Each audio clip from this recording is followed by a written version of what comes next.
Hey guys, Chrisley Kennedy here from TheMovieChickk, and I have a very special episode for you today. We have the director and writer of my favorite movie. It was the TheMovieChickk Pick of the Week last week, Beyond the Lights, director and writer Gina Prince-Bythewood. How are you? I'm good, thank you. Thank you for coming, first of all. I know I've been tweeting relentlessly about this movie and tweeting you as well.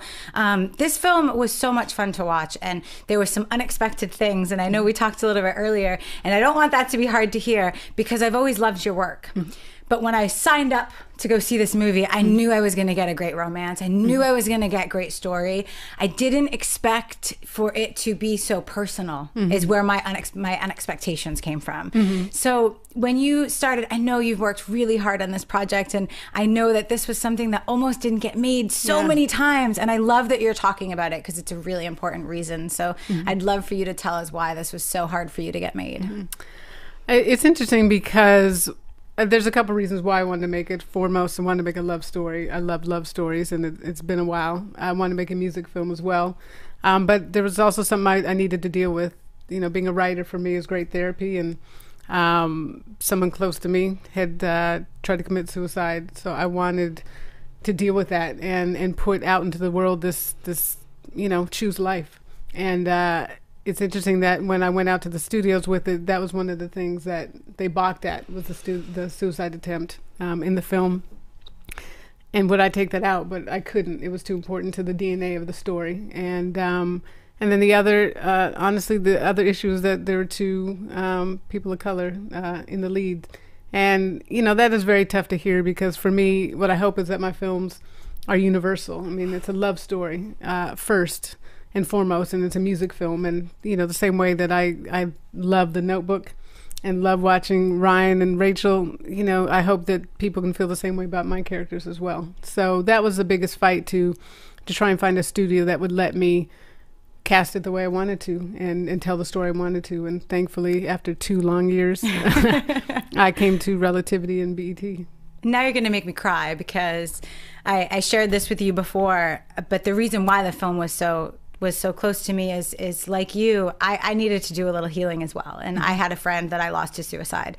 And that was where a lot of my unexpectations came from as well, as I did not expect to be confronted with this when I was going to enjoy a love story. I was going to, because I love, like you, I love a good love story. And there's so few that are made that you can relate to anymore. It's kind of like that happily ever after that none of us are ever going to achieve in real life, but you give us these real stories. And so I was so excited to see that. And then I was forced to do some inner work when I left that theater, and knowing that that's why you chose to tell the story, I think it makes me even love the film more because I've had to deal with that and I've had to live with that, and it is something that, as you know, whether they choose to commit or not, it's a tough thing to deal with, and you dealt with it in a way that was so tasteful, and you did it in a way that was so heartwarming, and choosing life is so important for people, and there's so many reasons why I want people to see this film, and that is one of them. And then the other one is it's 2014.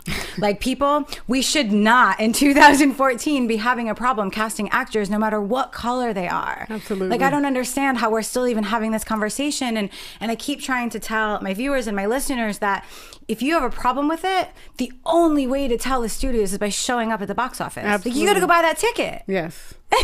I mean, it's as simple as that, because then it gives them license to not make these films if they don't make money. So, for us, it's interesting. You obviously want that quick gratification of a huge opening weekend. But for me, in going through with Love and Basketball, which was a slow burn, if I can have that same legacy for this film that I did with that, that's okay. For me, I feel like, we planted the seed, and the reaction to the film has been, I mean, as an artist, like, that's what you want, for people to be moved by your work.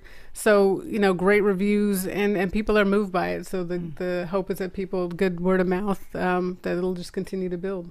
And I loved your casting choices. I mean, Gugu's amazing. I fell in love with her in Belle. And you know, you see these actresses come on and you're like, are they going to be a one-hit wonder? Do they have that versatility? Can they move on to something else? I mean, you question it. And I'm sure as a director, you question it as well. Like, is she going to come in and is she going to nail this? And she nailed it with that. I mean, you saw a little bit of Rihanna, you saw a little bit of Beyonce, and then you saw this girl that you just wanted to hug so tight. So tell me about working with Gugu and Nate. Yeah. Oh my God, I love my cast to death, and for me as a director, I want to be inspired by my cast. And I met Gugu 2 years ago, so before Belle. She hadn't even shot Belle yet, so she was an unknown when she came in to audition for this, and I knew it immediately.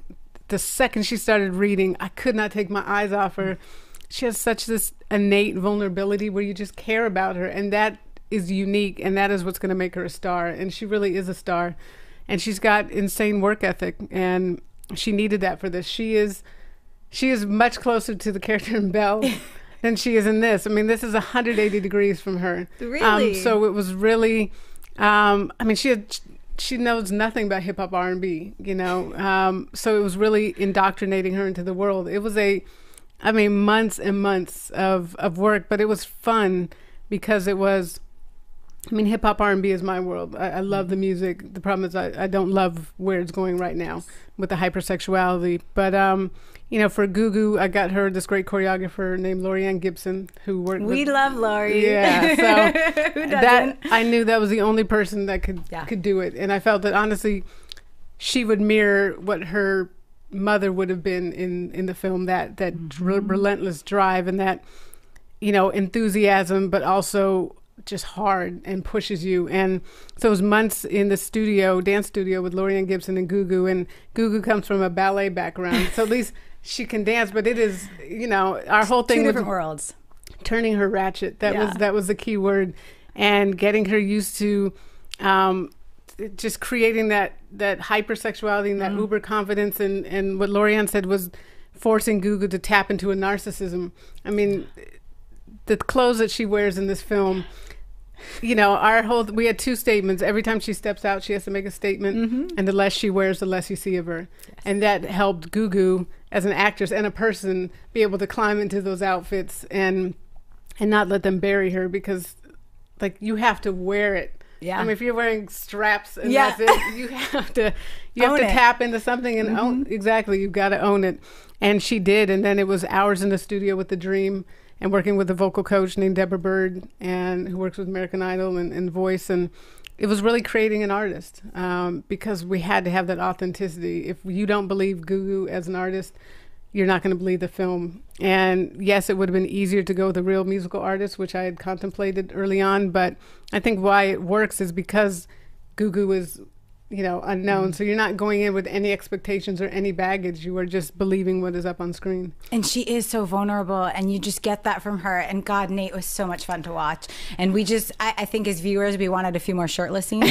I'm not gonna be afraid to say that. We definitely wanted a few more shirtless scenes because he was so much fun to watch. But another actor that we've seen in smaller roles, but somebody that really stood out and was just amazing to watch. And I've learned through your films that I don't think anything anymore is unintentional. I used to think that, oh, maybe she got lucky with that. And not that you don't have skill, but I used to think that there were these certain things that just sometimes organically happen. But I've learned that nothing is unintentional with you. And I think that's what makes me love you as a filmmaker, beyond the fact that you're a powerful woman, is that one of the things that you did in this film, and you talked about it a little bit, with the over-sexualization, but you also addressed something that's so important to me, and it's that we take these actors and these celebrities and these stars and we put these up on these pedestals, and we give them these things that they're unachievable. They can't reach these things, and then we tear them down and we enjoy it with happily.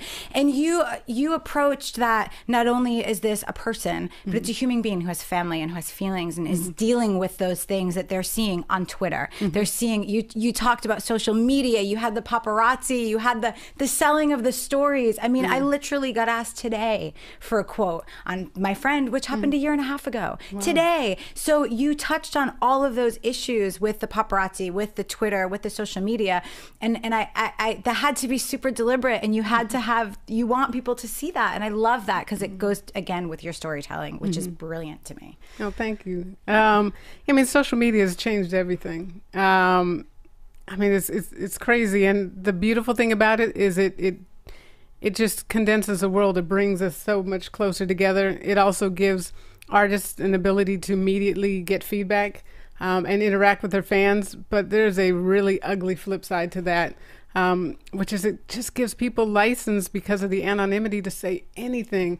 And people forget that there's a person sitting at home, staring at a phone, looking at these horrific tweets that people send out, you know, and it was just something I wanted to deal with. And, you know, you hope it's not having a big speech about it, but you hope just the visual of Noni sitting there reading these horrible things that people are writing about it and about something they don't even understand. She tried to kill herself and people are making jokes about it, you know, because they don't care or they don't process it. And it's just something to be made fun of. So just really wanted to touch on that and hope that it just stops somebody who's about to send something out. Just think twice about it, that there's somebody on the other end of that tweet. And you did it in such a beautiful, discreet way. And like you said, it wasn't in your face. It wasn't this huge speech. It wasn't this huge diatribe. It was just this really kind of soft and subtle, but yet you knew that it was happening. And I loved that because it was something that, I mean, even on a small scale, it goes back to my favorite quote, what nourishes me also destroys me. It's like you have all these wonderful things that can bring your life joy and wonderful people. And like, I mean, God, I met you on Twitter, you know, because of the film. So you see these things in social media and they become these great things, but they also are used to tear people down. And it goes back to, we see them as objects and not as human beings. And I loved that your film did that. You've been a writer, you've been a director, you've been a producer, you're a mom, you're a wife. Where do you find the free time to get this stuff done? Where? Dogs, kids? I mean, you're doing it all. You know, it's always a struggle to find a balance, but I'm very fortunate to have a husband to share this with. You know, having kids, it's crazy. The Gina before kids, I would work from, you know, I would work until 3, 4 in the morning, then wake up at 10, and it was just following my creative instincts. You can't do that when you have kids. But the great thing is that my kids understand I would not be a good mom if I couldn't do what I love to do. I would be miserable. So when I'm directing, it is very tough. I'm not going to lie. It's because I'm so laser focused. Like I go to sleep thinking about it. I wake up thinking about it. I dream about it. It's like nonstop in my head. But when I'm not directing and I'm writing, then I'm home 24/7. I'm at every practice, every school event, putting them to bed, doing homework, cooking, you know, so it is a balance, but they've been very cool about it.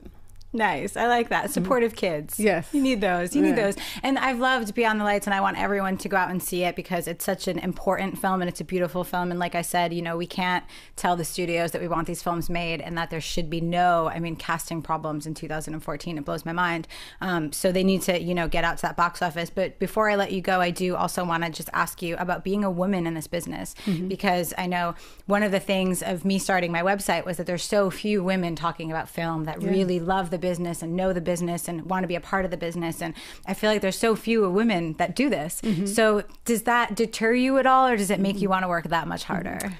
Honestly, it has never deterred me. Talent has no gender. So there's not one person that could tell me I don't deserve to be here. And I honestly, I do believe it came from, I mean, I've been an athlete since I was 5 years old. And just that swagger that you have to have as an athlete, you know, leave it all on the floor. I just bring that to filmmaking, and again, always competing.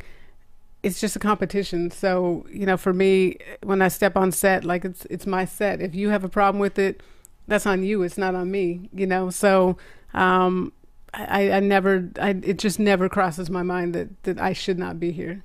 I love that. Well, I can't thank you enough for coming in and stopping by. I want everyone to go out and check out Beyond the Floor, because you said hit the floor. Beyond the Lights. There is something amazing about becoming an athlete, though, and playing with a team, that you just learn to face things a bit differently. And Absolutely. I think that not only do you know that and walk that, but your characters portray that as well. So I want everyone to go out and check out Beyond the Lights. Thank you so much, Gina, for stopping by. And make sure I want to know where you guys are this weekend. Let me know where you guys are. Let me know what movies you checked out. If you didn't check out Beyond the Lights, we are no longer friends. So you may want to click that unsubscribe button. But while you're at it, click the subscribe button. Tell me what you think about this video, this interview, Gina, the movie. I want to hear your comments and thoughts. Make sure you like it. Make sure you follow me on Twitter and Facebook. Where can they find you? Because I know you're on social media too. I am, and I'm new to it too. But at GPB Made It. GPB made it, guys. You heard it here. Thank you guys so much for checking out The Movie Chick, and I'll see you next time.